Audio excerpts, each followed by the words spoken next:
Ooh, I should have actually put some sand in here and threw it on you. Nigga, no. That'd have been dope. You throw sand on me, I'm coming over this table.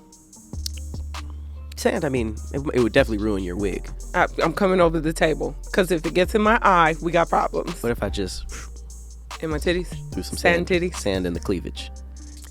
It would get stuck. For all of you who are confused, not only by the sand comments, but how I look.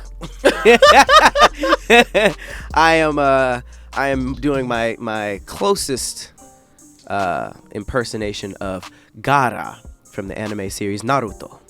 Oh, Naruto. So look it up. You'll see that I'm not really there, but it's a cool little makeshift.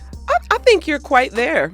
Thank you for the makeup, by the way. You're welcome. It was a also disaster did the writing. for the eyes.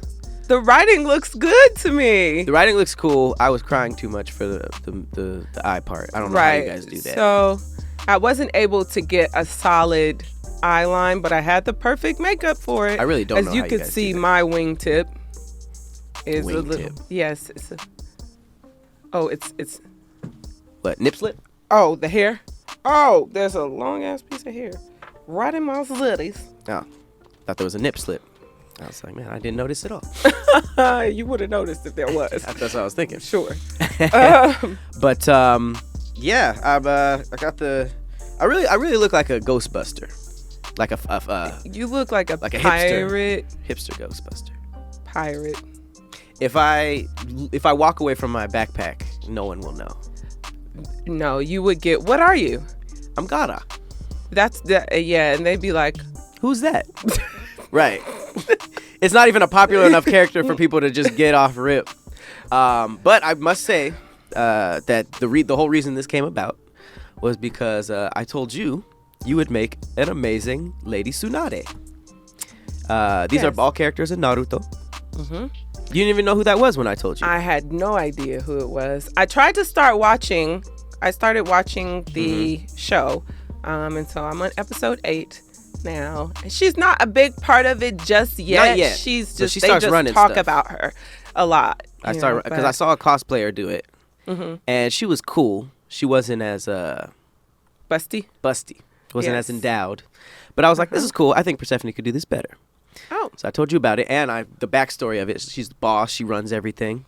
So you're welcome, anime community. I may have gotten her into Naruto. It got me a little bit of. It's a great. You pulled it off. You pulled it off. Oh, you even have the little symbol on the back. Mm-hmm. You know the even if you had done one of your regular blondes too. I think you would have kept leveling up.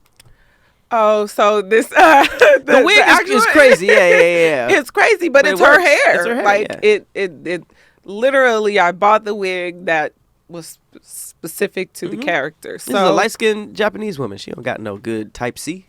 she don't have type C. I was gonna keep my ponytail, my blonde ponytail on, you know, but I really wanted to go All the way. You even did the diamond. I did the Going diamond. extra. I tried to, because I know the anime community, I think is like, they're tough critics. Tough critics. And if you're going to go as their favorite character, you better come with it. If we walked through Comic-Con, I would probably get more horrible looks than you. I think they would like you. I don't think I would get horrible looks. I don't think they would like. I don't think they would like me. They would love you. But if I was with you, then they'd be Then like, "Oh, you- Gaara." Yeah. But we would have sprayed your dreads Red. red. Because they have that to where you can just rinse it out. I don't know if You know. I'm that committed. You But- should- if we were at the Comic-Con, I think At you should Comic-Con. be. That's Yeah. what I'm saying. Oh yeah, I see what you're saying. But I mean, you know, I think we look good. I think we look alright. Yeah, we look good. Well, welcome to another episode of Thick Threads. Happy Halloween. Happy I am your co-host Halloween. Patrick Cloud. I almost hit him with the government. Patrick I almost hit him with Kid? I almost hit him with the government. Ooh. Patrick Hughes. Oh, well, I mean, I'm Persephanie. Our intros are getting very, very informal. Right. You know who You guys we are. just jump into this conversation. Well, happy Halloween. Happy We had a great episode last time. I was Sub-Zero. You were did. Katana. Katana. We're in costume, so it's only right that we do some scary stories some more. You had a very chilling story last time. You liked it last time? It was fun. It Hey, thank you. was a good time. Good. So I'm going to battle your story with some mini stories. How do you feel about that? Hey, I'm up for the challenge because I have a nice Tiny. little story for you. Tiny, tiny little stories that we can pepper in. I think maybe 3 or 4 of mine would equal up to yours. Okay. You know? Yeah. So we want to just jump into it? I'm feeling spooky. Let's jump into it. All right. Here's my first story. It's called The Walking Dead. Oh, there's a Great show. Mm-hmm. AMC's crown I haven't jewel. seen it. Are you serious? I haven't Jesus seen Christ. The Walking Dead. I'll let this slide. All right. It's told from a nurse's point of view. Ooh. I'm a psychiatric nurse, and early in my career, I worked at a residential mental health facility. One of our residents was an elective mute, which means that he couldn't talk. Ugh. But there were no medical reasons as to why. He had spoken earlier in his life and in fact seemed quite normal back then, with the exception of being close to 7 feet tall. 7 foot tall? Once you're past 6'8", you're a little scary looking. Oh my God, a mute 7 foot. That is... It's a recipe for horror. He'd been raised in the Deep South and joined the military when he was 19, so he's strong It's getting too. worse. But one night he just vanished. He was declared AWOL, and eventually he was declared missing and dead. 10 years later, a 7-foot-tall man walked into a VA hospital emergency room in my part of the Midwest and said to the receptionist, "My name is Marion Duchesne," which is not the real name, "and I've been dead for 10 years. I've been dead for 10 years? Which No. is Right. about 10 years after he went missing. Okay. Those were the last words he ever spoke. He was covered with dust. He was wearing the same clothes he was reported to be wearing the night he vanished 10 years ago. Wow. And his social security number had not been used. He had no identification on his person. However, they were remembered his social? I don't know. I guess so. Well, he said his name, so maybe they looked it up. The family was notified. They were able to identify him via fingerprints. Oh, okay. The family was notified, but they said they had already grieved their lost man and that whomever was claiming to be him simply could not be. They demanded not to be contacted again. No way. That doesn't even... Yeah, that's not him. We went to the funeral. Get out of here. That's right.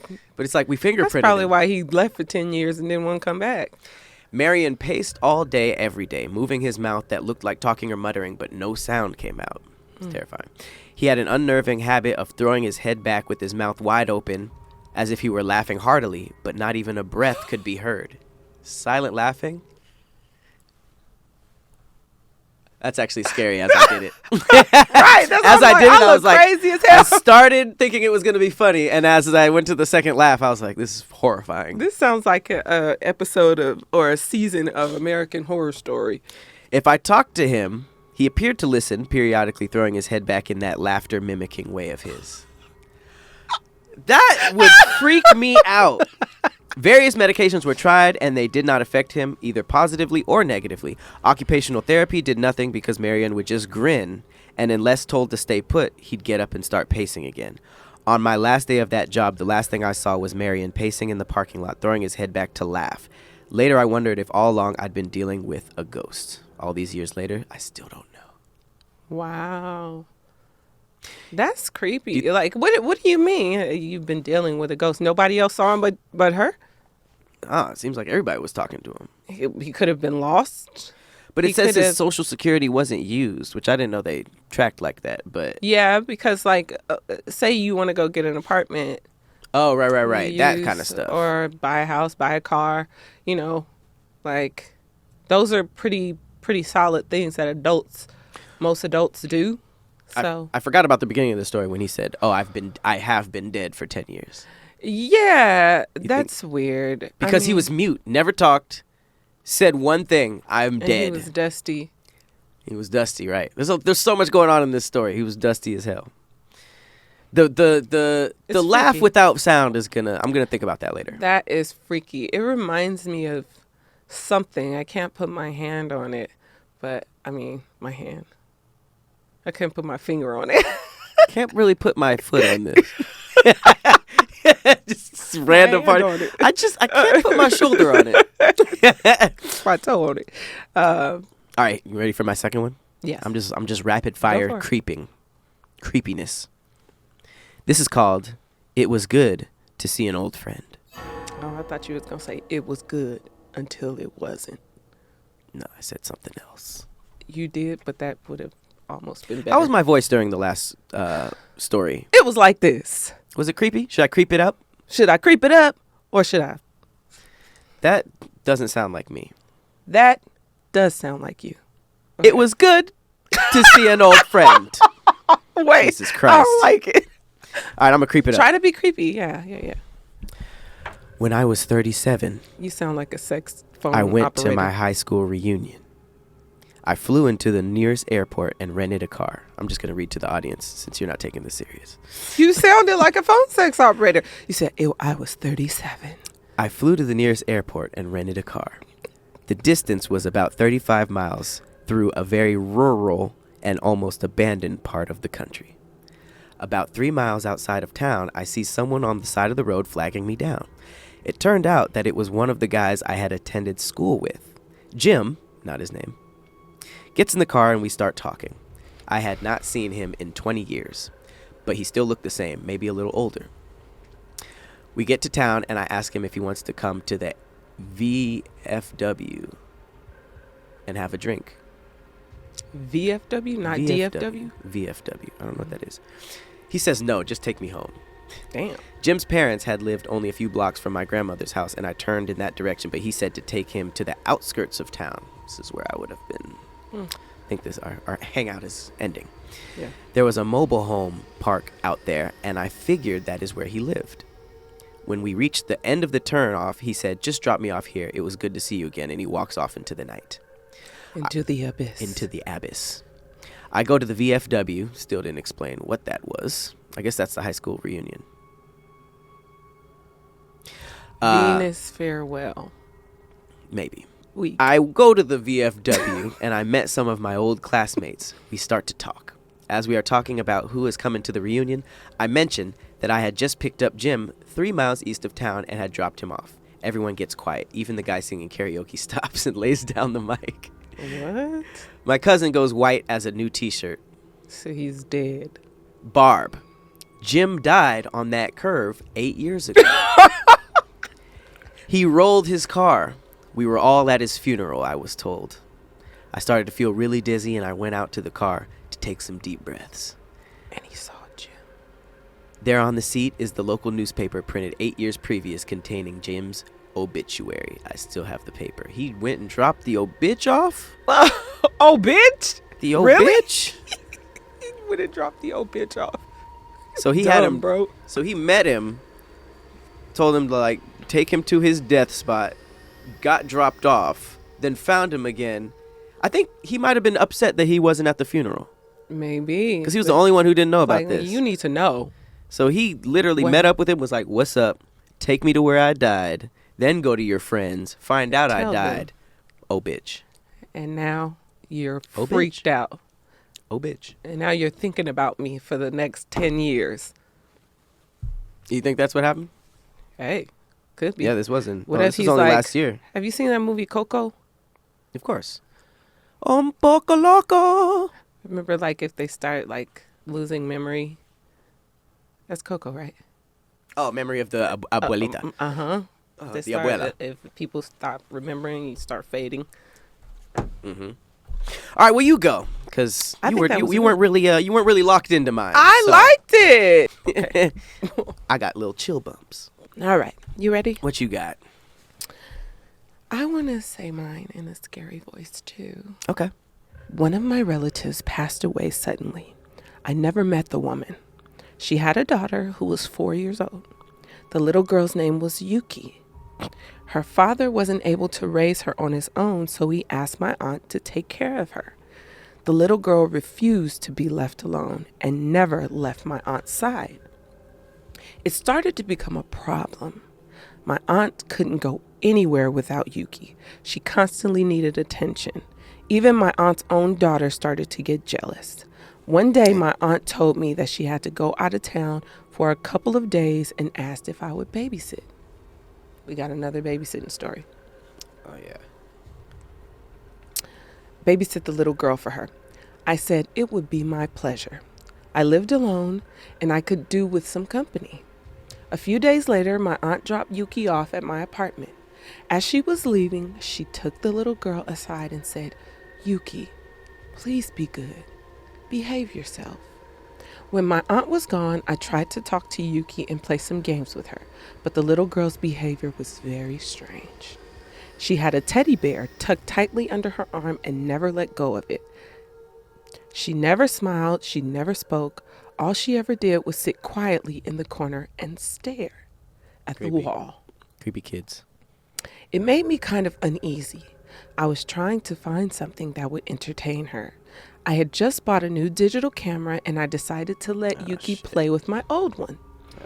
When she saw the camera, her eyes lit up. I showed her how to use it and she went around my apartment taking pictures of everything. There was a bright smile on her face. That evening, I discovered how difficult Yuki was to deal with. Whenever I tried to leave the room, she started crying and screaming out my name. I couldn't leave her alone or she would create a huge fuss. She even insisted on going to the bathroom with me, which was very embarrassing. Yeah. At bedtime, she refused to stay in the spare room and insisted on sleeping in my bed. I read her a bedtime story, and after a while, I managed to get her to go to sleep. That was when I noticed her teddy bear. One of its legs was charred and blackened as if it had been burned. It made me wonder. In the middle of the night, I was awoken by a strange noise. When I turned over, I saw that there was something wrong with Yuki. The little girl's body was trembling and shaking. Trembling and shaking. You have one of those breaks every story.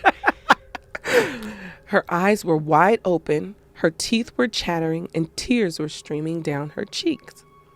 I held her close and asked her what was wrong. She, looking at me again, mumbled, "Who is?" I asked in surprise. "The dark woman," replied Yuki. She wouldn't say anything more. I tried to tell her it was just her imagination, but she kept shaking her head and whimpering. It took me a long time to get her to go back to sleep. The next day, Yuki was fine again. She loved playing with my digital camera. When it was time for her to go home, I told her she could keep it. Yuki hugged me. Although she didn't say anything, I could tell she was overjoyed. I dropped the little girl off at my aunt's house and stayed to have a cup of tea. My aunt thanked me for taking care of Yuki. We spent a while chatting at the kitchen table. "Poor little thing," said my aunt. "She hasn't said a word since her mother died." I couldn't contain my curiosity. "How did Yuki's mom die?" I asked. A strange look came over my aunt's face. "She died in a fire." Ooh. I said, "How did the fire start?"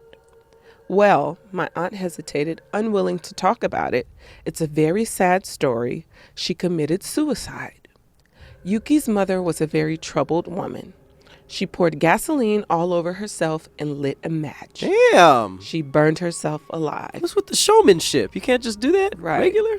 "Oh my God," I exclaimed. "How horrible." "Yes," my aunt said. Her family was so shocked, they hushed it up and pretended it was an accident. We had a small funeral, but only close relatives were invited. Yuki wasn't there. She doesn't even know her mother is dead. She thinks her mother is just on a long holiday. Jesus Christ. We haven't had the heart to tell her the truth. "Poor Yuki," I murmured. My aunt nodded her head sadly. "Poor Yuki." A few days later after that, Yuki died. The little girl? Yuki died. My aunt was trying to change Yuki's behavior at night. She forced the little girl to sleep in her own bedroom. Even though Yuki screamed and cried, my aunt left her there alone and locked the door. In the morning, she found Yuki lying motionless in the bed. The poor little girl was dead. Nobody could understand what happened. The coroner couldn't determine a cause of death. There wasn't a mark on her body. She was perfectly healthy. She had just mysteriously died during the night. There was no explanation. After the funeral, I went back to my aunt's house. Everyone was very sad. She returned the digital camera I had given to Yuki. I took it home with me. It was something to remember her by. The memory card was full. The random photos Yuki had taken, I browsed through them, wiping a tear from my eye. There were pictures of my apartment, pictures of my aunt's house, pictures of flowers, dogs, toys, candy, silly pictures that a child would take. Then I came to the last picture and it made my blood run cold. My hands were trembling. I wanted to scream, but nothing would come out.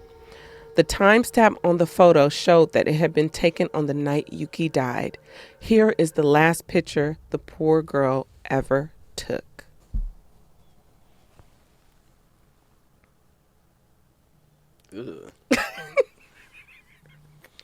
Okay, so what I'm looking at is an all black picture with just eyeballs. Like in the dark. Just the whites of eyes in pitch black. Which I always wondered, like, what kind of camera do you need to get the whites of somebody's eyes and nothing else? Right. It's when creepy. I was reading this, she almost looked like cat eyes to me. But she looked freaked out. Like if you just try to see the expression, they look like, like bugged out. That's probably eyes. the dark woman, right? It might be the dark woman, or is it? Yeah. It's not Yuki. That'd be a creepy. I'd be more creeped out if Yuki if she took a picture of herself like that. She said the dark woman. The dark woman. That is crazy. I don't know why ghosts are so photogenic. Like they'd never come out, they never show each other, but you pull out a digital camera, they all over the place. Right. They're like, oh, we doing cameras? Unless cameras just are able to access other worlds and dimensions. Hey, they might be. So, mom lights herself on fire, dies. They tell the kid she's just gone. Kid just starts acting weird, doesn't really talk. Right. And then starts taking pictures. But she sees the dark woman, so I wonder if she's seeing her mom. Right. Like all the time. But then how did Yuki die? Just mysteriously? It just said mysteriously. She died. The coroner, there's no explanation for how she died. Think the dark woman got Maybe she her? had a heart attack from fear. Because remember how they said how scared she was to leave other people's side. She had attachment issues. Like she was attached to the dark woman. Safety. And maybe like the aunt and then the girl who was looking after her. Unless she was scared. Yes, she was scared. And it said of the dark woman? Yeah. So she was just trying to be with people. Yeah. And that's why the aunt locked her in the room, said no. I guess the aunt was trying to like break her of this like attachment. And sometimes I think it's called flooding. I haven't done like when somebody has a fear, an immense fear of something, you like flood it at them, and it should like help them like get over it. Seems like a horrible idea. I mean, it's bad, and then like, I mean, if you're exposed to it enough, then maybe it becomes tolerable. That's why I don't like kids. I feel like true horror fans are creeped out by kids because I believe them. When they say imaginary friends, I see the lady with no mouth, the man with no face. I believe them immediately. I don't know why there's so many adults that are just like, just a kid. Maybe kids really do have that sixth sense. I think they do because they're closer to death. They're closer to like, death? Before they were born. Oh. So they're like fresh, new, so. Like birth? You dead before you, oh yeah. But you dead before you born, right? I wouldn't necessarily consider you were dead. alive. You Yep. just haven't, yeah.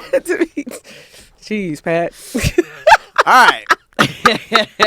Let's get to these facts. Okay.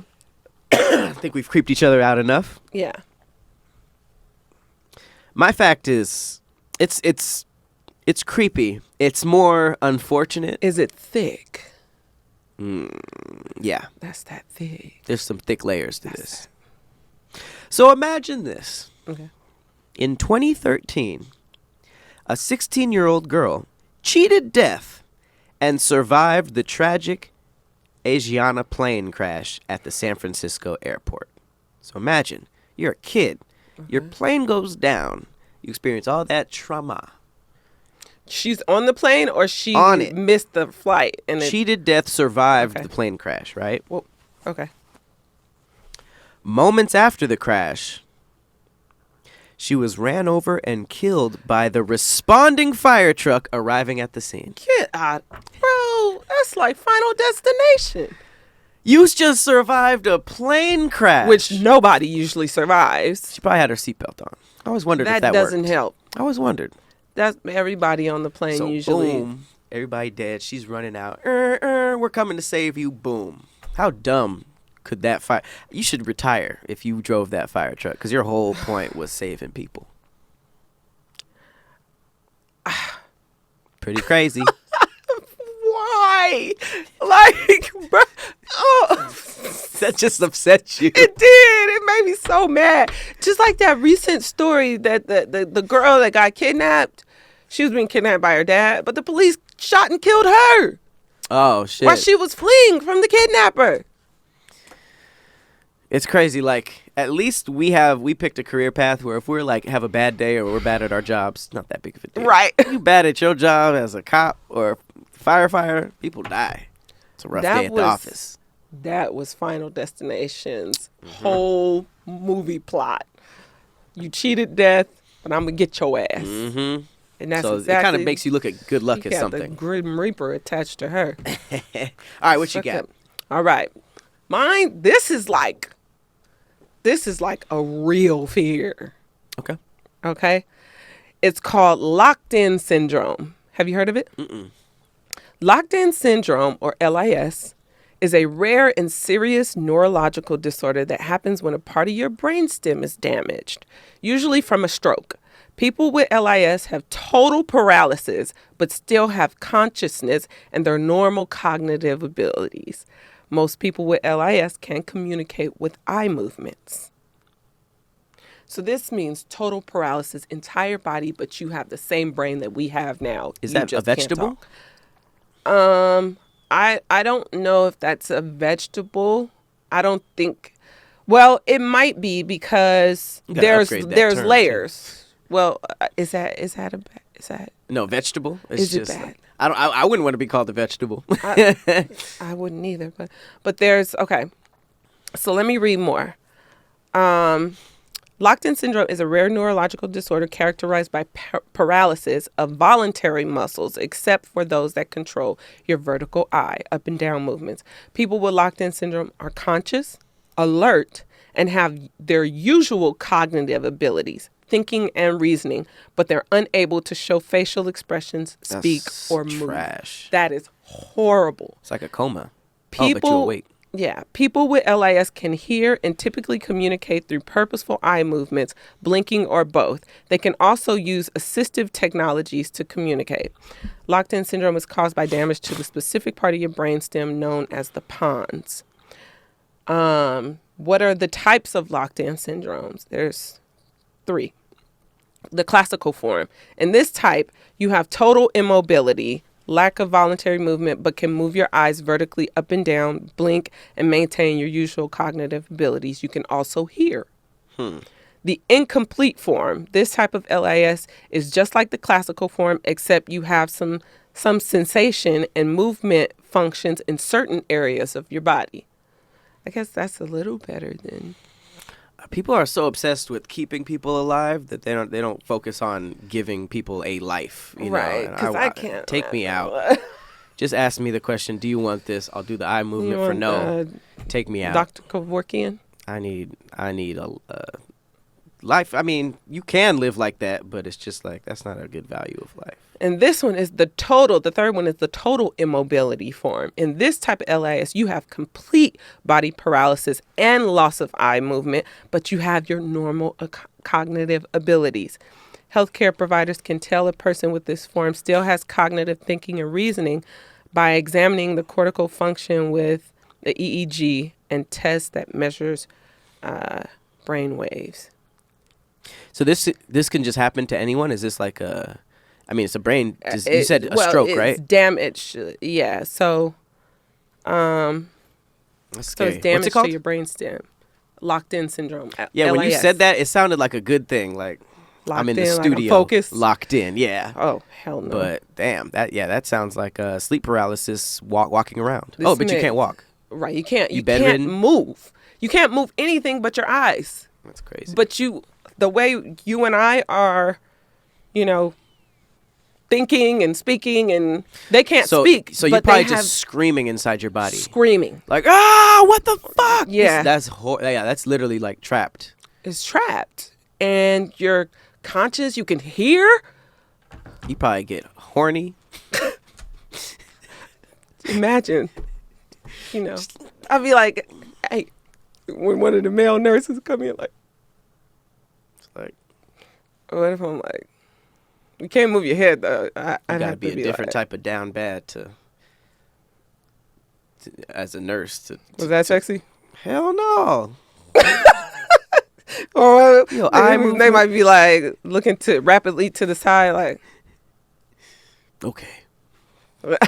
That's horrible. let me put my dick out. That is horrible. Well, that is terrifying. Yeah. Don't like it. I think we succeeded in creeping ourselves out. I think so too. Hopefully we succeeded in creeping you guys out at home. Yeah. And let us know what you guys are dressing up as. It's Halloween, or if you don't believe in Halloween, or I know there's a lot of people out there like that don't believe in dressing up. Mm-hmm. If you don't, why not? Then just judge ours. Yeah. Tell us what you think about our costumes. Tell us what you're doing for Halloween, what you're dressing up as. Mm-hmm. Leave it in the comments. It looks like you have a body in that bag. Like a little kid. Yeah. Little kid in my backpack. Yeah. There's a little kid in my backpack. All right. Well. Wow. On that note, I've been your co-host, Patrick Cloud. And I'm Persephanie. Happy Halloween. We will see you next week. Bye.